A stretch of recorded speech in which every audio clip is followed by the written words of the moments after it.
ஸ்ரீமதே ராமானுஜாய நமகா. மொழியை கடக்கும் பெரும் புகழான் நம் கூறத்தாழ்வான் சரண் கூடிய பின் எனக்கு வருத்தம் என்பது ஒன்றுமே கிடையாது.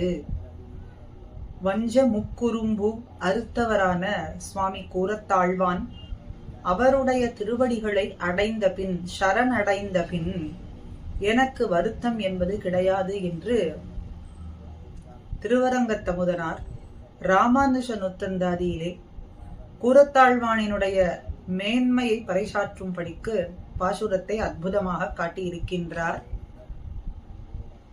பின்பழகராம் பெருமாள்ஷியர் அருளி செய்ததான 6000 படி குரு பரம்பர பிரபாவத்திலேயும் சுவாமி கூறத்தாழ்வானினுடைய வைபவம் வெகு சிறப்பாக காட்டப்பட்டிருக்கின்றது.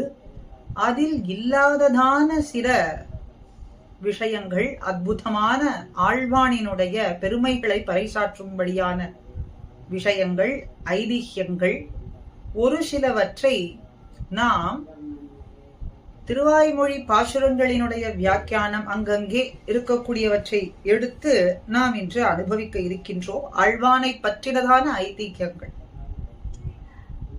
திருவாய்மொழியிலே 7ஆம் பத்து கடைசி பதிகத்திலே மலரடி போது என்று சொல்லக்கூடிய பாசுரம், அதிலே ஈற்றடியிலே பலரடியார் முன்பு அருளிய என்று சொல்லக்கூடிய வரியிலே ஈட்டில் சாதிக்கப்பட்ட வியாக்கியானத்தினுடைய ஐதிஹ்யம் என்று பார்க்க போகின்றோம். எம்பெருமானார் காலத்திலே சோழராஜன் அரசாண்டு வந்தான். அவன் ஸ்ரீ வைஷ்ணவ துரோகி. அவனுக்கு துவேஷம், ஸ்ரீ வைஷ்ணவர்களிடத்திலே துவேஷம், ஸ்ரீ வைஷ்ணவமே அவனுக்கு ஆகாது அப்படின்னு சொன்ன பொழுது எம்பெருமான் எழுந்தருளி இருக்கக்கூடிய ஸ்தலங்கள் அதை அழிக்க வேண்டும், அந்த சிலைகளை எல்லாம் அப்புறப்படுத்த வேண்டும் என்னும் ஆணையிட்டான். ஆனால் அப்போ அங்கே அவனுக்கு, அந்த ராஜாவுக்கு இஷ்டரா இருக்கக்கூடியவர்கள்லாம் என்ன சொன்னார்கள், இது மந்திரபூர்வமாக செய்யப்பட்டதான விக்கிரகங்கள், திரு விக்கிரகங்கள், இவையெல்லாம் எடுத்து களைந்தோம் அப்படின்னு சொன்னால் நம் நாட்டுக்கே தீங்கு ஏற்படலாம் அப்படின்னு சொன்னார்கள். அப்போ சரி, இதற்கு என்ன வழி செய்யலாம் அப்படின்னு பார்த்த பொழுது தெய்வ சக்தி மந்திரபூர்வமாக ஆவாகனம் செய்யப்பட்டதான இந்த சிலைகளிலே அந்த தெய்வ சக்தியை நாம் அப்புறப்படுத்த வேண்டும், அழிய செய்ய வேண்டும் அப்படின்னு ஒரு பிராமணனுக்கு நிறைய பணங்களை எல்லாம் கொடுத்து, நீ அத்ருச்ச அஞ்சனம் இட்டு கொண்டு, மையிட்டு கொண்டு இதை உத்வாசனம் பண்ணு, இந்த சக்தியை எல்லாம் அழிய செய்து விடு, அப்புறம் இந்த சிலைகளை எல்லாம் அப்புறப்படுத்துவது அப்படிங்கிறது மிக எளிமையாகி விடும்னு சொன்ன நியமனப்படியே இப்படி பல இடங்கள்ல, பல தேசங்கள்ல பல விக்கிரகங்களினுடைய மந்திர சக்தி அப்புறப்படுத்தப்பட்டு அந்த விக்கிரகங்கள் எல்லாம், எம்பெருமானுடைய திவ்ய விக்கிரகங்கள் எல்லாமும் கடலிலே வீசி எரியப்பட்டது. பகவத் விக்கிரகங்களை கடலிலே வீசி எரிந்தார்கள் அப்படிங்கிற துயரமான செய்தியானது எம்பெருமானார் செவியிலேயும் விழுந்தது. திருச்செவி சாத்தினார், மிகவும் சோகார்த்தப்பட்டார். சோகார்த்தமா, சோகத்தோடு இதற்கு என்ன செய்யறது அப்படின்னு வியாக்குலப்பட்டு கொண்டிருக்கும் பொழுது பெரிய நம்பிகளிடத்திலே சென்று இதை சொன்னார். அதற்கு அவள், பெரிய நம்பியோ, நான் பிரதக்ஷணம், பெருமாளுடைய திரு எல்லையிலே ஒரு பிரதக்ஷணம் பண்ணுகின்றேன், அதற்கு என்னை தொடர்ந்து வரும்படியா உம்முடைய சிஷ்யர்களிலே ஒருவர் வர வேண்டும், என்ன பின்தொடர்ந்து வருகின்றேன் அப்படிங்கிற எண்ணம் சிறிது கூட அவருக்கு இருக்கக்கூடாது, நிழல் போல தொடர்ந்து வர வேண்டும் அப்படிங்கிற நியமனத்தையும் சொன்னார். இப்படி ஒரு நியமனம் விட்டார் பெரிய நம்பிகள். பெருமாளுடைய திரு எல்லையிலே நான் ஒரு பிரதட்சணம் பண்ணுகின்றேன், நீர் வியாக்குலப்பட வேண்டாம், அதற்கு உம்முடைய சிஷ்யர்கள்ல ஒருவர் வர வேண்டும், என்னை தொடர்ந்து வர வேண்டும், ஆனா வரக்கூடியவர் என்னை தொடர்ந்து வருகின்றேன், இவரை தொடர்ந்து செல்றோமே அப்படிங்கிற எண்ணம் சிறிது கூட இல்லாமல் இருக்க வேண்டும், நிழல போல தொடர்ந்து வர வேண்டும் அப்படின்னு சொன்னார். அப்படிப்பட்ட ஒரு சிஷ்யனை பார்த்து அனுப்பும் அப்படின்னு திருவாய் மலர்ந்தருள எம்பெருமானார் கூறத்தாழ்வானை பற்றி சிந்தித்திருந்தாலும் அவர் வாயை திறக்கவில்லையாம். பெரிய நம்பிகளினுடைய திருவாய் மலர்ந்தருள வேண்டும், அவரே சொல்ல வேண்டும் அப்படின்னு காத்திருந்தார். அதற்கு என்ன சொன்னார், இப்படிப்பட்ட சிஷ்யர் இவ்விடத்தில் இருப்பதாக தெரியவில்லையே அடியனுக்கு அப்படின்னு சொன்னாராம். சொன்ன உடனே நம் கூரத்தாழ்வானை அனுப்பலாகாதா? அவர் இருக்காரே, அவரை அனுப்பலாமே அப்படின்னு கேட்டு அருகில் இருந்த ஆழ்வான் இத கேட்டு, நம்பிகள் நம் ஸ்வரூபத்தினுடைய உண்மையை இப்படி அறிந்து பல சிஷ்யர்கள் முன்னே இப்படி அருளி செய்தாரே, அப்படி அவர் அருளி செய்யும்படியான நாம் பாக்கியம் பெற்றோமே அப்படின்னு மிகவும் பெருமகிழ்ச்சி அடைந்தார்.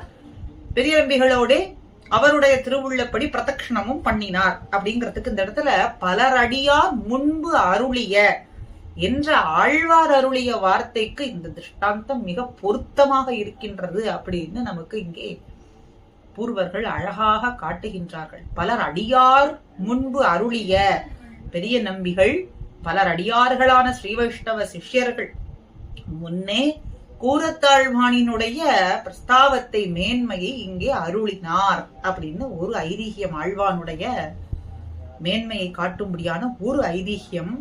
மற்றொன்று பெரிய திருமொழியிலே, இதுவும் 7ஆம் பத்து, பாரித்து எழுந்த அப்படிங்கிற பாசுரத்திலே பாரதத்து தேரில் பாகனாய் ஊர்ந்த அப்படின்னு பெரியவாச்சான் பிள்ளை அருளி செய்த ஸ்ரீ சுக்தி. அப்ப ஆழ்வானுக்கு மூலம் வாசித்துக் கொண்டிருந்தவர் இந்த கிரந்தத்தை பார்க்க வேண்டி ஆழ்வானோட திருமுடி குறையிலே வந்து நின்றார். அப்போ அவர் கையிலே கிரந்தத்தை ஆழ்வான் தான் வாங்கி படித்துக் கொண்டிருந்தாராம். இதுதான் இந்த இடத்துல சம்பவம். இதைத்தான் இன்று அனுபவிக்க போகின்றோம். ஆழ்வானுடைய ஐதீகம் மற்றொன்றிலே மூலம் வாசித்துக் கொண்டிருந்தார். அப்போ நேத்திர தரிசனமானது ஆழ்வானுக்கு குன்றியிருந்த சமயம், காலகட்டம், நேத்திர பாடம் குன்றியிருந்த காலம் ஆழ்வானுக்கு. அந்த சமயத்திலே ஸ்ரீபாஷ்யாதி பிரவச்சனங்களுக்கு எல்லாம் அவர் மூல பங்கிகள் சேவிக்க வேண்டும் அப்படின்னு ஆசை கொண்டார். அதனாலே ஒருத்தர துணை வைத்துக் கொண்டிருந்தார், சேவித்துக் கொண்டிருந்தார். அப்ப அவர்கள ஒருவருக்கு ஆழ்வானிடத்துல கிரந்தம் வாசிக்க வேண்டும், சேவிக்க வேண்டும் அப்படின்னு ஆசை இருந்தது. ஆனால் அவர் ஆழ்வானிடத்துல, ஆச்சாரியரிடத்துல அபிமானம் உள்ள புருஷரா இருந்ததுனாலே அவர் ஆழ்வானிடத்துல வந்து சொன்னார், இப்படி தேவரிடத்திலே அடியன் வாசிக்கும் பொழுது மற்றொருவர் இதை பார்க்காதபடிக்கு செய்ய வேண்டும் அப்படின்னு கேட்டார். ஆழ்வான் பக்கலிலே விஞ்ஞாபித்தார். அதற்கு ஆழ்வானும் இறங்கி தனியா ஒரு இடத்திலே அவர் அதை வாசித்துக் கொண்டிருந்தார். அவருக்கு அதை எல்லாம் அருளி செய்து கொண்டிருந்தார். ஆழ்வான் பக்கலிலே இவர் விஞ்ஞாபித்தார். ஏன்னா ஏகாந்தமான ஒரு இடம், இவர் சொன்னபடிக்கு முக்குறும்பு அறுத்தவர், அதனால ஏகாந்தமான ஒரு இடத்திலே இவருக்கு வாசிக்கும்படிக்கு அவர் அருளி கொண்டிருந்தார். சிஷ்யர் கையிலே புஸ்தகம் இருப்பது வழக்கம். அப்ப ஒரு நாள் ஒரு ஜமீன்தார் அந்த பக்கம் வந்து கொண்டிருந்தார். அவரை பார்த்ததும் சட்டென்னு அந்த சிஷ்யன் தான் சிஷ்யனாக இருப்பதை அந்த ஜமீன்தார் தெரிந்து கொண்டு விடுவாரோ அப்படின்னு இவருக்கோ உள்ளூர ஒரு பயம். இந்த ஆழ்வானிடத்துல வாசித்துக் கொண்டிருக்காரே, அவருக்கு ஒரு பயம், எங்கே நம்மை சிஷ்யராக நினைத்துக் கொண்டு விடுவாரோ அப்படின்னு நடுங்கி கொண்டிருந்தாராம். அதை அறிந்த ஆழ்வான் உடனே அவர் கையில் இருந்த கிரந்தத்தை, புஸ்தகத்தை வாங்கி தான் கையில வைத்துக் கொண்டு தான் சிஷ்யன் போலேயும் அவரிடத்துல வாசித்து கேட்டுக் கொண்டிருப்பது போலேயும் காட்டிவிட்டாராம். அப்படின்னு சொன்னா இது ஆழ்வானுக்கே இருக்கக்கூடியதான அசாதாரணமான ஒரு குண விசேஷம் அப்படின்னு இன்னொரு ஐதீகமும் இங்கே சொல்லப்படுகின்றது. மற்றொரு சுவையான ஒரு ஐதீகம் பெரிய திருமொழியிலேயே 8ஆம் பத்திலே சிலையிலங்கு பொன்னாழி பிரவேசம், அதுல அருளி செய்யப்பட்டதான ஒரு ஐதீகம் பெரியவாச்சான் பிள்ளையினுடைய ஸ்ரீ சுக்தியிலிருந்து. ராஜேந்திர சோழன் ஒரு ஊர், அதுல ஒரு பிராமணன் மகன் புத்தரோடு சம்பிரதாயம் உண்டானவனா இருந்தான். அதனால பூநூல், குடுமி அதையெல்லாம் அறுத்தி புகட்டி விட்டான். அந்த ஊருக்கு கூரத்தாழ்வான் வந்தார் அப்படின்னும் அவரை கண்டாரா அப்படிங்கிறது தெரியவில்லை. வந்தார் அப்படின்னு இவனுக்கு உபதேசம் பண்ணினாரா என்பதும் தெரியவில்லை. ஆனா அவர் வந்தார் அப்படிங்கறத கேட்ட உடனேவே இவன் சிகையும் யஜ்ஞோபவிதங்கள் எல்லாம் தரித்துக் கொண்டு வந்து தன்னுடைய கிரகத்துக்கு புகுந்தானாம். அதை பார்த்து அவனுடைய தந்தையார் சொன்னார், கூரத்தாழ்வானை நீர் சந்தித்தாயோ அப்படின்னு கேட்டாராம். இதை நீ எப்படி தெரிந்து கொண்டீர் அப்படின்னு கேட்க, ஆழ்வானுடைய சன்னதியிலே தமோபீத்தரா இருக்கக்கூடியவர்கள் கூட சத்வ சத்தராவார்கள் அப்படிங்கறதுல ஒரு சந்தேகம் வேண்டுமா?